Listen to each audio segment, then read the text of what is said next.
Hello guys, muri ino video ngiye kukwereka uburyo butanu wakoresha ukinjiza amafaranga ukoresheje telefone yawe, by'umwihariko mu kureba video.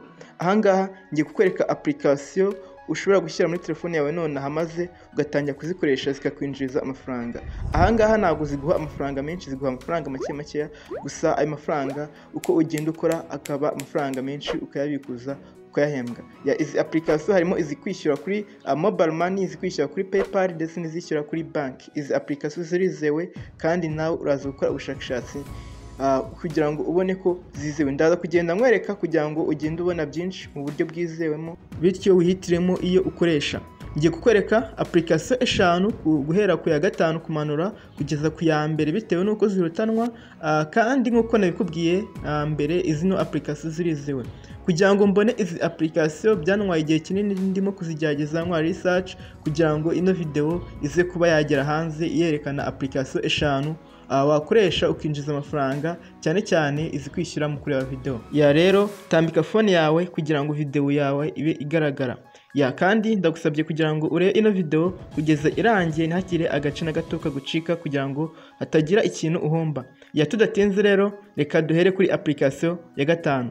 Application ya gatanu yitwa Givvy videos. Wenda ino application kuba nyigaruye abantu benshi barayizi kubera ko ni application abantu bo mu Rwanda cyane cyane bakoresha mu kureba video, mu kumviraho indirimbo no gukora ibindi bintu bitandukanye bagahembwa. Nkuko mubizi ino application ni application yizewe kuko abantu benshi barayikoresha, nayikozeho video nyinshi, gusa nongeye kuyigarura kugira ngo umuntu urebye ino video ari ubwa mbere ino application yitwa Givvy videos abe yayikoresha. Iyi application ni yo muri Afrika, ni application yakozwe n'abantu bo muri Afrika. Urumva ko rero application yakozwe n'umuntu wo muri Afrika ihemba ukoresheje MTN mobile money. Niba ushaka kuyikoresha iyi application ntabwo igoye, irimo uburyo bworoshye cyane. Ujyaho kumva indirimbo, nakoze video yayo ndaza kwishyira muri description y'ino video kugira ngo uze kuba wabona uburyo ufungura account ugatangira no kuyikoresha ukabikuza. Byose uraza kwisanga muri iyo video nakoze. Ntabwo ngiye kuyivugaho byinshi kuko ahangaha nkweretse ko ari application ushobora gukoresha, ni application nziza cyane. Turamutse wenda tugiye nko kuri Google tugasacinga ngo kugira ngo turebe kuko niba ino application yizewe, tukareba ama review bagiye bayitangaho. Urabona ko nk'uru rubuga rwitwa ngo paidwork.com rwavuze ko ino application yizewe, kuko nunakora research ukareba kuri Google wenda yuko uyikoresha niba utizeye ko ikora neza, kuko ngenda kubwira ino application nayikoresheje nayikoreyeho amafaranga menshi. Application ya kane yitwa Gamee app. Gamee app, iyi application imaze kumenyekana cyane, nabwo ni application yo muri Afrika, ni application abantu bajyaho bagakorera amafaranga. Ukibaza uti ino application ikora gute? Tusacinze kuri Play Store kugira ngo nyibereke. Tujye kuri Play Store, ni iyi ngiyi yitwa Gamee Prize. Iyi ngiyi niyo uza gusacinga kuri Play Store maze ugatangira kuyikoresha. Nkuko muyibona ifite abantu miliyoni 10 bayidownloadinze, kandi murabona ko review cyangwa se ari masters stars bifite tutunyenyeri. Urabona ko ari 4.4. Irizewe. Niba ushaka kuyikoresha ushobora no kugenda ureba ibyo kuri Play Store bagiye bayivugaho maze ukabona ko ari application nziza. Uraza ukore ahangaha ngo install, downloading hano hanze install, maze ihita ijya muri phone yawe utangire uyikoreshe. Iyi application nayo ndakeka narikozeho video yerekana uburyo ikora n'uburyo bafungura. Ndaza gushyira muri description link yayo uze kuba wayireba. Uramutse usacinze naho kuri Google ushaka wenda gukora ubushakashatsi mbere yo kuyikoresha, ukagenda ureba ibyo abantu bayikoresheje bayivuze, urabona ko bagiye bavuga ko iri legit. Ino application ndi nubwo ari ngombwa kuyishidikanyaho kubera ko ni application yizewe ukoresha. Nkuko nibabwiye nanjye ino video, zino application ntabwo ziguha amafaranga menshi ku buryo zagusimburira akazi kawe, zigenda ziguha amafaranga nyine make y'inyongera ku kazi kawe, cyangwa se aguze umwanya wenda ushobora gukoresha uri kuri telefone yawe, kuko abantu benshi usanga bakoresha phone nta kamaro. Application ya gatatu yitwa Instant GC.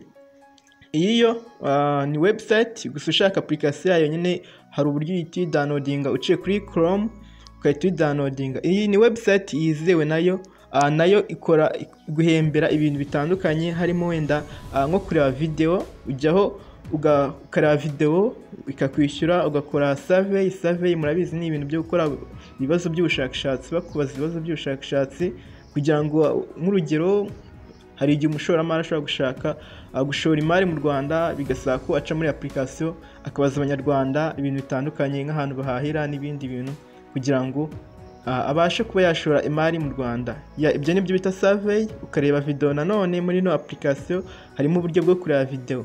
Iyi application cyangwa se reka nyite website, ni website yizewe cyane, ni website ikora neza ku rwego rw'isi ku muntu wese yayikoresha. Gusa wenda ikibazo kino website nuko kubikuza bikuza mu ma gift card ntabwo ari amafaranga wahita ubikuza akaza ari amafaranga bisanzwe. Application ya kabiri yitwa Paidwork. Paidwork ni application izwi cyane, yo nayikozeho na video, ndetse uramutse usacinze kuri YouTube Paidwork ubona abantu benshi bakoreka amavideo yayo y'uburyo yizewe, uburyo bayikuyemo amafaranga, ibintu nk'ibyo. Uyisacinze kuri Play Store urayibona, ni iyi ngiyi, ifite nayo miliyoni 10 z'abantu bayidownloadinze, ndetse ifite na review 4.3 kuri 5. Ino application ni nziza, irizewe, ndetse niba ushaka kuyikoresha mwifurije kuyikoresha kuko nyine ni application ikora neza. Nakoze video ndaza kwishyira muri description ino video yerekana uburyo ino application ikora, uburyo ubikuza amafaranga wakoreye, ndetse n'ibindi bintu byinshi ndagenda bikwereka. Link yayo uraza kwisanga muri description kugira ngo ube wayicaho unakore account, ufungure account maze utangire uyikoreshe. Uramutse uciye wenda nko kuri Google ukabanza ugakora research, ugakora ubushakashatsi bikeya, urabona ko bagenda kubwira ko ni application yizewe. Ushaka nyine wareba n'amavideo nagiye nyikoraho, uhita ubona ama proof yerekana ko ino application imeze neza, ni application wakoresha. Nayo nagitanga amafaranga menshi, iguha amafaranga mu gutumira abantu, cyane cyane by'umwihariko nyine ni ukureba video, ukareba video, ugakina games, nabyo bisanga muri Paidwork maze ukinjiza amafaranga. Urabona ko kuri kora naho ni urubuga abantu babazaho ibibazo, urabona ko naho bagiye bayivugaho ibintu bitandukanye, bavuga ko ari application ikora neza. Iyi ngiyi yo imaze igihe kinini cyane ikora.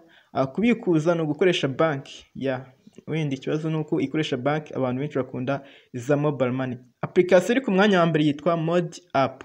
Iyi ngiyi yo hashize iminsi mikeya nyikoreye video by'umwihariko nyine yerekana uburyo ikora. Ino application winjiza amafaranga mu kumva indirimbo. Kumva indirimbo bikora ukumva indirimbo maze ugahembwa amafaranga. Iyi ngiyi uyisacinze kuri Play Store ni iyi ngiyi, cyangwa ukareba link nasize muri description kugira ngo uhite uyikoresha. Iyi application irizewe. Kubikuza no gukoresha PayPal, ntabwo wabikuza ukoresheje mobile money cyangwa ikindi. Izino application rero nizo application eshanu naguteguriye wakoresha maze ukinjiza amafaranga ya nyayo mu Rwanda maze ukayabikuza. Ariko gusa nyine ukibuka ko ikintu cyose gisaba kuyishyiramo umuhate ukacyitaho, ntabwo ari ukuvuga ngo wagenda ukoreho rimwe uhite ubona amafaranga.